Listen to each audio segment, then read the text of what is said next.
Camel Crossing. Winter Park, Alula,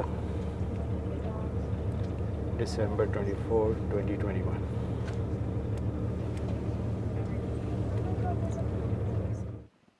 السلام علیکم. عزا اور منات پر میں نے ایک چھوٹا سا مقالہ لکھا تھا، سوچا کہ آپ سے بھی شیئر کروں.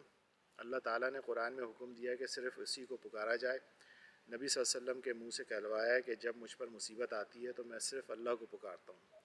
اس کے برعکس مشرکین مکہ فرشتوں کو پکارتے اور ان کو عورت کی شکل میں دیکھتے تھے، جیسا کہ لات، منات اور عزا.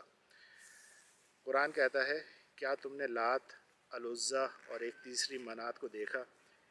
کیا تمہارے لیے تو ہوں لڑکے اور اس کے لیے لڑکیاں؟ یہ تو بڑی غیر منصفانہ تقسیم ہوئی.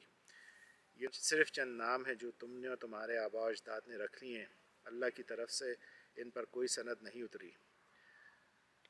لات طائف میں، العزا مکہ میں اور منات مدینہ میں عربوں کی خاص دیویاں تھیں. اللات کے معنی دیوی کے ہیں اور اسے چھوٹا کر کے لات کر دیا گیا ہے. مکہ میں یہ اللہ کی بیٹی تصور کی جاتی تھی. مدائن صالح میں یہ ذوالشرا یا دشارہ کی بیوی یا ماں کا درجہ رکھتی تھی. یہ مسافروں، چرواہوں اور جنگجوؤں کی دیوی تصور کی جاتی تھی. العزا کے معنی ہیں عزت والی. مدائن صالح میں یہ اکثر ذوالشرا کے بت کے ساتھ بنائی جاتی تھی. العزا کو اسٹائلش آنکھوں اور ناک بنا کر دکھایا جاتا تھا. بعض دفعہ ستارہ بنا کر بھی اسے دکھایا جاتا تھا. منات بعد از موت کی دنیا کی دیوی تصور کی جاتی تھی. منات کے معنی ہیں بری قسمت.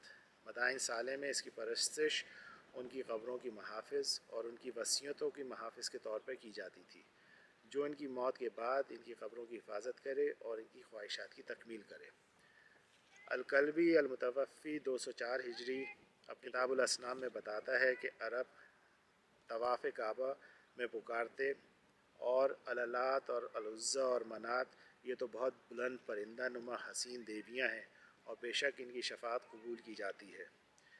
قرآن میں سورہ فاطر میں اللہ کہتا ہے، اور جن لوگوں کو یہ مشرکین اللہ کے سوا پکارتے ہیں وہ کھجور کی گٹھلی کے برابر غلاف برابر بھی کسی چیز کے مالک نہیں.